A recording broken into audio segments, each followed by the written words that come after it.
Hello friends, आज हम सबक नंबर 4 बूढ़ी काकी देखने जा रहे हैं, जिसमें शुरू में बताया गया है कि बूढ़े वालिदैन और दूसरे बुज़ुर्गों की इज़्ज़त और इनकी खिदमत करना इंसानी अखलाक में बहुत अहमियत रखता है।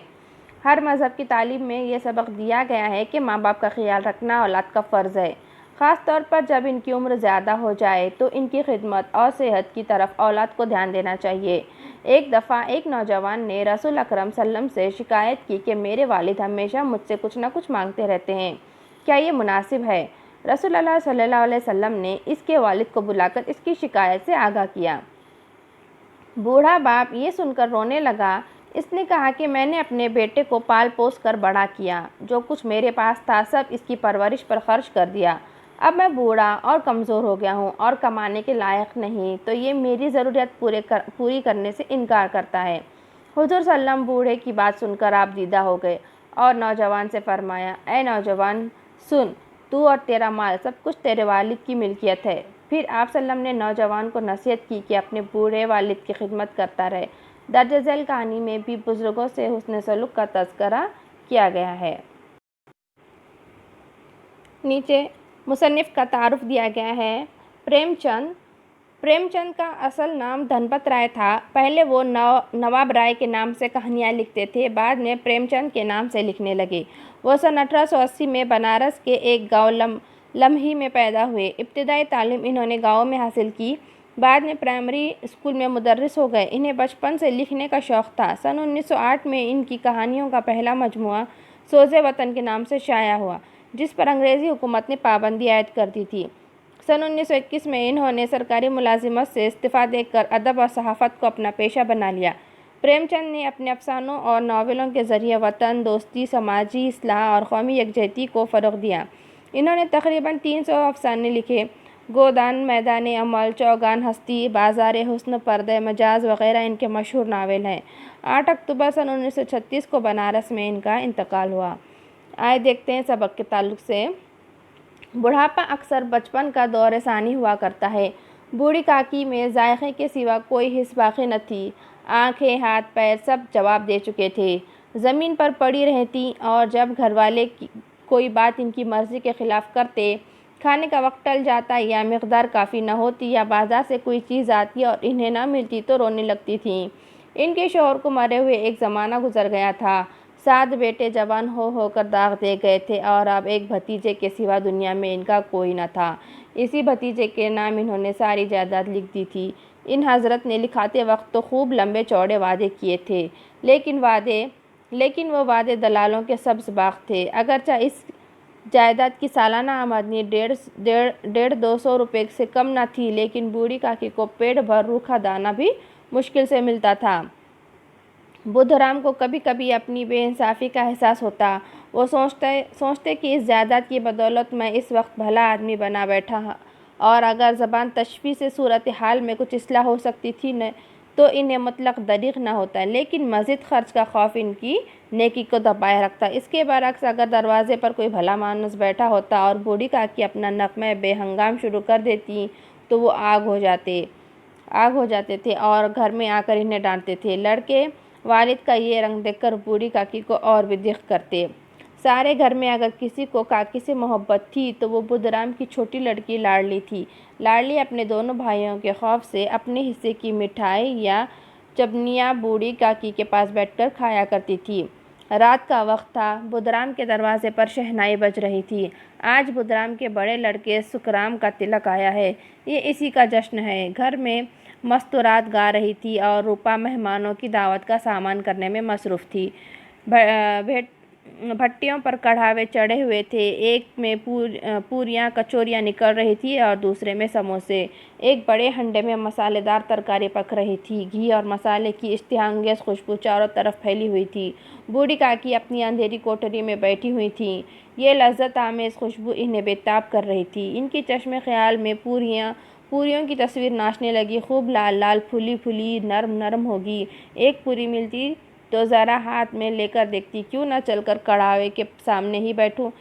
इसी तरह फैसला करके बूढ़ी काकी उकड़ू बैठकर हाथों के बल खिसकती हुई बमुश्किल तमाम चौखट से उतरी और धीरे धीरे रेंगती हुई कढ़ावे के पास जा बैठी। रूपा इस वक्त एक सरासमे की हालत में थी। कभी इस कमरे में जाती, कभी उस कमरे में, कभी कड़ावे के पास, कभी कोठे पर। बेचारी अकेली औरत चारों तरफ दौड़ते दौड़ते हैरान हो रही थी। झुंझलाती थी, कुड़ती थी, पर गुस्सा बाहर निकलने का मौका न पाता था। इसी कश्मकश के आलम में इसने बूढ़ी काकी को कड़ावे के पास बैठा देखा तो जल गई। गुस्सा ना रुक सका। जैसे मेंढक कछुए पर झपटता है, इसी तरह वो बूढ़ी काकी पर झपटी और इन्हें दोनों हाथ से झंझोड़कर बोली, ऐसे पेट में आग लगे। पेट है कि आग का कुंड। कोठरी में बैठते का दम घुटता था। अभी मेहमानों ने नहीं खाया, देवताओं का भोग तक नहीं लगा, तब तक सब्र न हो सका, आकर छाती पर सवार हो गई। भला चाहती हो तो जाकर कोठरी में बैठो, जब घर के लोग लगेंगे तो तुम्हें भी मिलेगा। तुम कोई देवी नहीं हो कि चाहे किसी के मुंह में पानी तक न जाए, लेकिन पहले तुम्हारी पूजा करे। बूढ़ी काकी ने ना सर न उठाया, न रोई, न बोली, चुपचाप रेंगती हुई वहाँ से अपने कमरे में चली गई। सदमा ऐसा सख्त था कि दिलो दिमाग की सारी कुव्वतें इस तरफ रुजू हो गई थी। खाना तैयार हो गया, आंगन में पत्तल पड़ गए, मेहमान खाने लगे। बूढ़ी काकी अपनी कोठरी में जाकर पछता रही थी कि कहाँ से कहाँ गई। इन्हें रूपा पर गुस्सा नहीं था, अपनी उजलत पर अफसोस था। सच तो है, जब तक मेहमान खा ना चुकेंगे, घर वाले कैसे खाएंगे। मुझसे इतनी देर भी ना रहा गया। अब जब तक कोई बुलाने ना आएगा, मैं ना जाऊंगी। दिल में ये फैसला करके वो खामोशी से बुलावे का इंतज़ार करने लगी। इन्हें एक एक लम्हा, एक एक घंटा मालूम होता था। अब पत्तल बिछ गए होंगे, मालूम होता है लोग खाने पर बैठ गए। फिर इन्हें लगा कि बहुत देर हो गई। क्या इतनी देर तक लोग खा ही रहे होंगे? किसी की बोलचाल सुनाई नहीं देती। ज़रूर लोग खा पी के चले गए, मुझे कोई बुलाने नहीं आया। रूपा चिढ़ गई। क्या जाने के ना बुलाए। सोचती हो कि आप ही आएंगी, कोई मेहमान नहीं कि बुला कर लाऊं। बूढ़ी काकी चलने के लिए तैयार हुई। इन्होंने दिल में तरह तरह के मंसूबे बांधे। पहले तरकारी से पूरियां खाऊंगी, फिर दही और शक्कर से, कचौरियाँ रायते के साथ मज़ेदार मालूम होगी। चाहे कोई बुरा माने या भला, मैं तो मांग मांग कर खाऊंगी। बूढ़ी काकी उकड़ू बैठकर हाथों के बल खिसकती हुई आंगन में आई। मेहमानों की जमात अभी बैठी हुई थी। वो रेंगती हुई इनके बीच में जा पहुंची।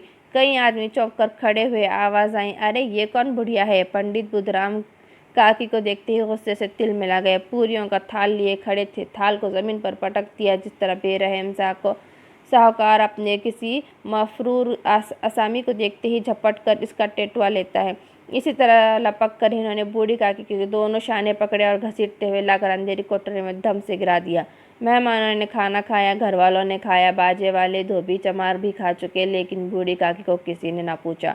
बुधराम और रूपा दोनों ही इनकी बेहयाई की सजा देने का तस्फिया कर चुके थे। इनके बुढ़ापे पर, बेकसी पर, फतूर अकल पर किसी को तरस नहीं आता था। अकेली लाडली इनके लिए खुल रही थी। दोनों बार जब इसकी माँ और बाप ने काकी को बेरहमी से घसीटा तो लाडली का कलेजा बैठ कर रह गया। वो झुंझुला रही थी कि ये लोग काकी को क्यों बहुत सी पूरियाँ नहीं दे देते। वो काकी के पास जाकर इनकी तशफ़ी देना चाहती थी, लेकिन माँ के खौफ से ना जाती थी। इसने अपने हिस्से की पूरियाँ भी ना खाई थी। वो ये पूरियाँ काकी के पास ले जाना चाहती थी। बूढ़ी काकी मेरी आवाज़ सुनते ही उठ बैठ गई। पूरियाँ देखकर कैसे खुश हो गई। मुझे प्यार करेंगी। रात के 11 बज चुके थे। रूपा आंगन में पड़ी सो रही थी। लाडली की आंखों में ना नींद थी।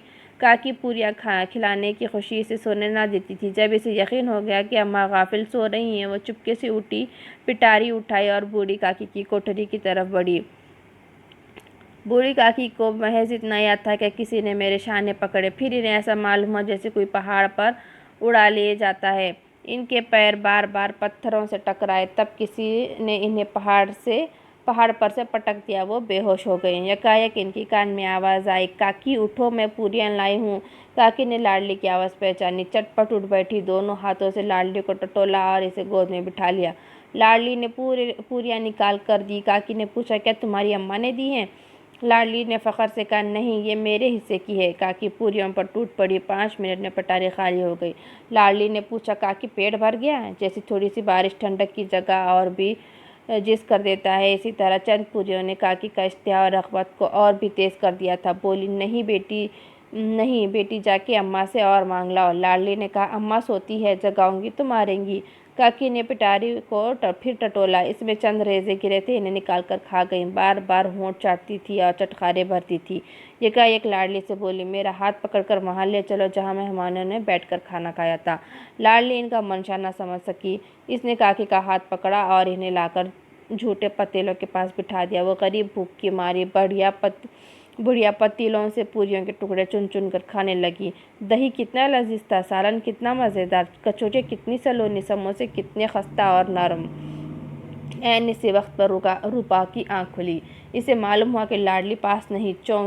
चौंकी चारपाई के इधर उधर ताकने लगी कि कहीं लड़की नीचे तो नहीं गिर पड़ी। इसने वहां ना पाकर वो उठ बैठी तो क्या देखती है कि लाडली झूठे पतीलों के पास चुपचाप खड़ी है और बूढ़ी काकी पतीलों पर से पूरियों के टुकड़े उठा उठा कर खा रही है। रूपा का कलेजा सुन होसा हो गया। वह ये नज़ारा था जिसे देखने वालों का दिल कांप उठते और दर्द और खौफ से इसकी आंखें भर आईं। इसको अपनी खुदगर्जी और बेइंसाफ़ी आज तक कभी इतनी सफाई से नज़र न आई थी। हाय, मैं कितनी बेरहम हूँ, जिसकी जायदाद से मुझे 200 रुपये साल की आमदनी हो रही है, इसकी ये दुर्गत और मेरे कारण। ऐ ईश्वर, मुझसे बड़ा भारी गुनाह हुआ है, मुझे माफ़ कर दे। रूपा ने चिराग जलाया, अपने भंडारे का दरवाज़ा खोला और एक थाली में खाने की सब चीज़ें लिए हुए बूढ़ी काकी की तरफ चली। काकी, उठो, खाना खा लो। रूपा ने रिख्तामेज़ लहजे में कहा, मुझसे आज बड़ी भूल हुई, इसका बुरा ना मानना। परमात्मा से दुआ है कि वो मेरी ख़ता माफ़ कर दे। भोले भाले बच्चे की तरह जो मिठाइयाँ पार कर मार और गुड़कियाँ सब भूल जाते हैं। बूढ़ी काकी बैठी हुई खाना खा रही थी। इनके एक एक रोई से सच्ची दुआएं निकल रही थी और रूपा बैठी ये रूहानी नज़ारा देख रही थी। इसमें बताया गया है इस सबक में एक बूढ़ी काकी के साथ पहले इनका जो बर्ताव होता है वो बहुत ही बुरा होता है।